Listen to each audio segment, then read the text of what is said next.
అండి, welcome to my channel. అందరు ఎలా ఉన్నారు? బాగున్నారా? మేమైతే చాలా బాగున్నామండి. మీరు కూడా బాగుండాలని మనస్ఫూర్తిగా కోరుకుంటున్నాను. ఎవరైనా వీడియో ఫస్ట్ టైం చూస్తుంటే మన ఛానల్ని సబ్స్క్రైబ్ చేసుకోండి. ఈరోజు వచ్చి మన వీడియో మునగాకు తాలింపు అండి. నేనైతే నిన్న మునగాకు తెచ్చాను, అమ్మ వాళ్ళ ఊరికి వెళ్ళాను కదా, అక్కడి నుంచి మునగాకు తెచ్చాను. ఈరోజు తాలింపు చేస్తున్నాను. నిన్నే నేను శుభ్రంగా కడిగేసి కవర్లో పెట్టేశానండి. ఇది చూడండి, నైట్ అంతా ఉండాలి. నైట్ అంతా ఉంటేనే బాగుంటుంది. ఇప్పుడు చూడండి, ఇది మొత్తం రాలిపోతుంది.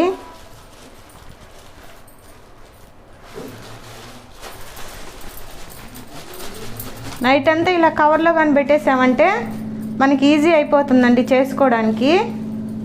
ఈ పుల్లలన్నీ చూడండి ఇప్పుడు ఎలా వస్తాయి.